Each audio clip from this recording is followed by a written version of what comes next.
Alors évidemment, ça me fait extrêmement plaisir de prendre la parole aujourd'hui pour vous adresser la parole, surtout que mes premières armes comme militant syndical, je les ai faites à la Fédération des affaires sociales à l'époque, donc aujourd'hui la F3S. Et c'est ici, à l'époque au Comité d'action politique, que j'ai appris quelque part à faire le lien entre ce que Marcel Pepin appelait le premier front syndical et le deuxième front syndical. Le premier front, bien entendu, je vous apprends rien aujourd'hui, qui relève de l'application de nos conventions collectives et des droits des travailleuses et des travailleurs dans les entreprises, dans les milieux de travail.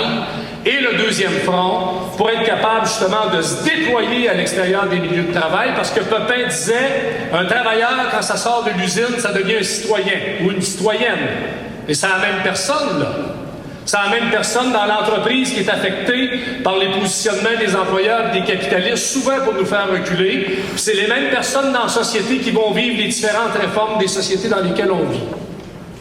Bien, le premier puis le deuxième front, aujourd'hui encore à la CSN, puis dans le combat syndical qu'on mène actuellement, et qu'on va mener au cours des prochains mois et des prochaines années, c'est plus qu'important, c'est fondamental. D'abord parce que, sur le plan politique, on est dans une conjoncture extrêmement préoccupante. Ottawa, on en a parlé tantôt, ce qui se passe dans la région de Québec avec les percées du Parti conservateur de Stephen Harper. Bien, les prochaines élections fédérales qui vont avoir lieu à l'automne nous obligent à un rendez-vous syndical et politique. Je dis souvent, on aimerait bien ça de être dans le Canada, mais quand on regarde comment les conservateurs se comportent à Ottawa, puis comment ils attaquent les organisations de défense de la classe ouvrière, que ce soit avec le projet C-377 sur la transparence financière, ou encore C-525, quand on veut ordonner un vote obligatoire pour reconnaître une accréditation syndicale. Alors qu'on sait très bien, nous, syndicalistes, qu'encore aujourd'hui, organiser un syndicat dans un milieu de travail, c'est quelque chose d'extrêmement périlleux. Les boss se battent comme des cochons pour nous empêcher de déposer des requêtes en accréditation. Et là, le gouvernement conservateur dit, si vous déposez une requête majoritaire, là, c'est pas suffisant. Les gens, ils vont voter secrètement. C'est qu'ils vont faire, les boss. Ils vont s'inviter dans la campagne d'allégeance et de reconnaissance syndicale. Puis là, ils vont dire aux travailleuses et aux travailleurs, ben, si tu te syndiques au Walmart, puis si tu te syndiques chez Couche-Tard, ben, peut-être que tu vas perdre ta job. Puis peut-être que l'entreprise va fermer. Partout en Amérique du Nord où on a adopté de telles législations, que ce soit dans les États américains, que ce soit dans certaines provinces canadiennes, le taux de syndicalisation a chuté de façon drastique. C'est le même gouvernement conservateur, avec le député d'arrière-ban Poilievre, qui parlait peut-être de remettre en question la formule RAND, en disant la cotisation syndicale, dans le fond, là, peut-être qu'on pourrait la découper. On ne sera pas aussi dur que les Américains, mais on pourrait peut-être la découper. T'es membre de ton syndicat, tu vas avoir l'obligation de payer ta cotisation quand ton syndicat, évidemment, te représente en matière de relations de travail. Mais si ton syndicat fait de la politique puis fait des interventions sur le plan social, sur le plan économique, c'est pas de la business des organisations syndicales, ça. Tu devrais pas être obligé de payer pour ça. Alors, il y a quelque chose qui se passe au Canada avec le gouvernement conservateur depuis plusieurs années qui va justement dans le sens contraire de ce qu'on a toujours défendu comme mouvement syndical, c'est-à-dire le droit de s'organiser, le droit de négocier, puis le droit de représenter dignement les travailleuses et les travailleurs dans une démocratie politique. Aujourd'hui, les attaques des conservateurs remettent en question les fondements de notre société démocratique. Il faut qu'on s'en occupe. Et là, au dernier bureau confédéral de la CSN, on s'est dit, même si la CSN n'a fait pas de politique partisane, il va falloir qu'on s'intéresse à la prochaine campagne électorale. Là, la bonne nouvelle, c'est qu'en Alberta, contre toute attente, aux élections provinciales, ils ont décidé d'élire un gouvernement NPD majoritaire. Ça, c'est une bonne nouvelle. Ça, c'est une bonne nouvelle. Peut-être que si on faisait la même affaire la dernière fois, hein, on a décidé de créer un mouvement politique pour essayer de rendre minoritaires les conservateurs, bien peut-être que l'Alberta et le Québec pourraient se rejoindre. Puis on serait peut-être capable de mettre les conservateurs soit en minorité ou battre les conservateurs aux prochaines élections fédérales. Alors, moi, je pense que comme militants syndicaux, on a le devoir et la responsabilité de s'occuper de ces affaires-là. C'est les affaires du pays, même si on ne l'aime pas, puis c'est des affaires de la gouvernance générale, de la politique et de la société en général, et ça nous oblige, comme syndicalistes, à s'en préoccuper. Quand on pose la question de la démocratie, puis on s'inquiète des reculs posés sur le terrain de la démocratie, on ne peut pas faire autrement que de passer à côté de ce qui se passe au Québec. La présidente du Conseil central l'a dit tantôt, les attaques répétées par le gouvernement libéral de M. Couillard, alors qu'il n'a pas été élu, pas tout pour ça. Bon, peut-être un peu. On connaissait les libéraux de Jean Charest. On connaissait avant ça les libéraux de Robert Bourassa. Mais le Parti libéral du Québec, aujourd'hui, c'est les conservateurs et les conservatrices déguisés en libéraux. Quand tu rencontres Gaétan Barrette avec le Conseil du Trésor, puis le ministre Bolduc de l'époque en éducation, puis Barrette explique qu'il ne s'est rien fait en santé depuis 20 ans, bien là, tu te dis, penses-tu que c'est la CAQ qui a pris le pouvoir? Tu as Bolduc devant toi, puis Bolduc qui regarde ses papiers, puis il est un peu gêné. T'sais. Alors, on a actuellement à Québec un gouvernement qui a décidé de finir la job que les autres ont commencé avant et d'en découdre avec les fondements de l'État social au Québec. En éducation, en santé, puis si, comme c'était passé, mettre en application des compressions budgétaires qui vont faire en sorte qu'on va fragiliser davantage les travailleuses et les travailleurs dans les réseaux. C'est exactement ce qui est en train de se passer avec les mesures d'austérité appliquées par le Parti libéral de M. Couillard. Moi, je vais vous dire, camarades, depuis l'élection du Parti libéral, on a fait un travail extraordinaire de mobilisation. On a fait tout un travail de lutte comme organisation syndicale, que ce soit la Confédération, que ce soit les fédérations du secteur public puis du secteur privé, puis l'ensemble des conseils centraux. On a été capable, à travers la province, de lancer une opération politique, de lancer une opération syndicale pour se mettre en opposition aux politiques néolibérales du gouvernement Couillard.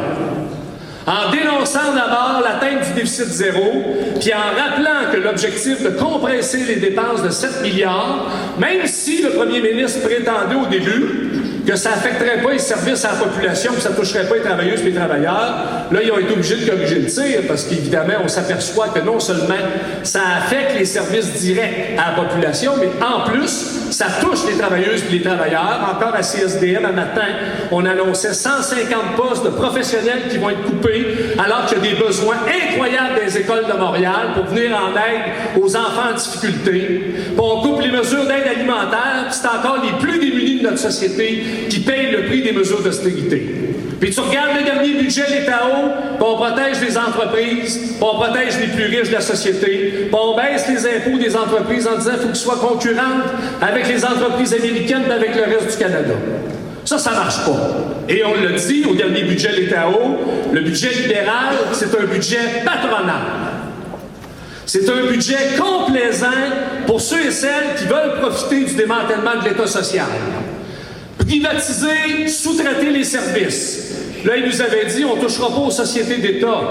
Il va falloir qu'on s'en occupe, là. Parce que si on les laisse faire, ils vont commencer à gruger Hydro-Québec.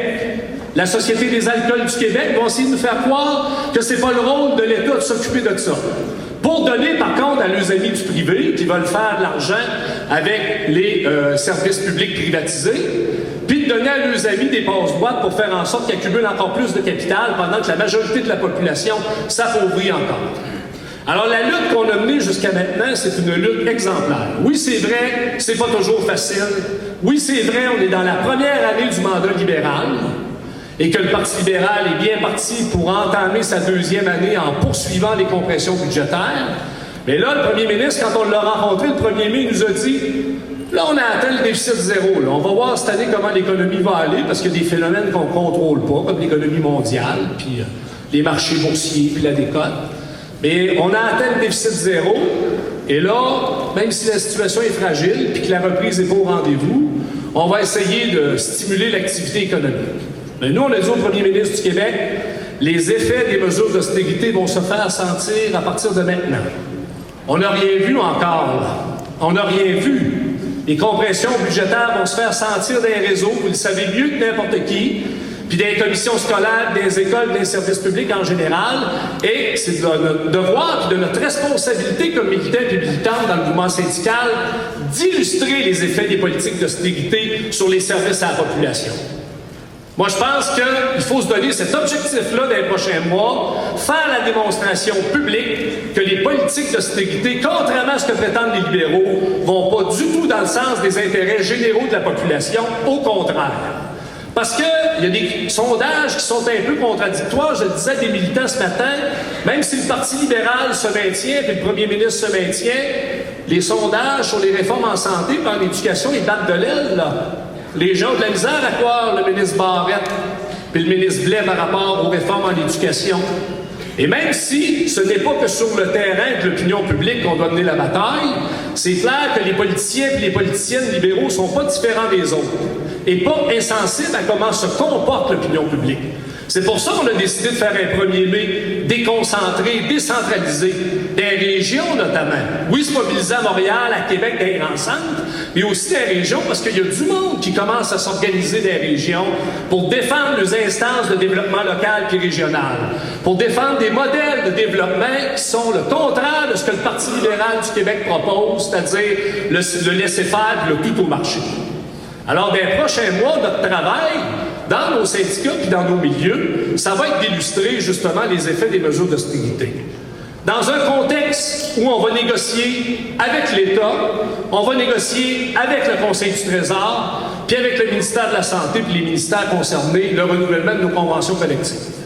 Et là, la présidente du Conseil central l'a dit tantôt, je le partage, il y a un travail terrain important à mener.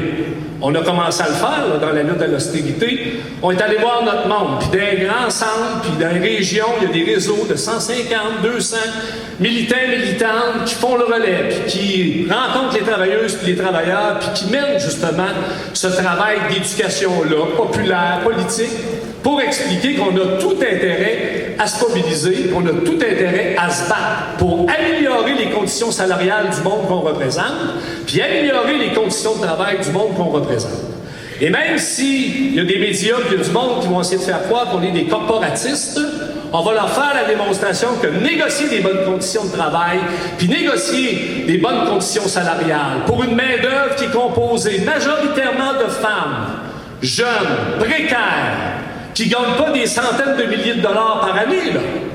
Quand un gouvernement décide d'attaquer les fondements du régime de retraite, qu'on a constitué et capitalisé pleinement dans le secteur public, puis qui applique la même logique en négociation qui s'apprête à l'appliquer des municipalités ou des régimes du secteur privé, bien, il va falloir non seulement qu'on se lève, mais qu'on l'organise la mobilisation et que la mobilisation soit la plus large possible. Il y a le ministre des Finances, hier, qui était à Wall Street, M. Letao, qui est allé évidemment rassurer les marchés par rapport à la situation financière du Québec, en disant qu'on a atteint l'équilibre budgétaire, puis qui s'est même permis d'annoncer qu'au Québec, cet automne, là, vous allez voir à la TV, il va y avoir des manifestations, des mobilisations, mais n'ayez crainte, le Québec, c'est un pays, c'est une province démocratique et les gens sont libres, ils peuvent intervenir puis se mobiliser. Mais moi, je fais le pari qu'on va faire en sorte que le ministre Letao, on le fera pas mentir. On le fera pas mentir. Et que la mobilisation, non seulement on va la construire, on va la bâtir, puis on va l'organiser de façon serrée pour faire en sorte que la CSN, tout comme l'ensemble du mouvement syndical au Québec, en lien avec ses partenaires des mouvements sociaux, puis du mouvement des femmes, puis du mouvement étudiant, on est capable de livrer une bataille, puis on est capable de gagner. Vive la Fédération de la santé et des services sociaux, vive la CSN, solidarité!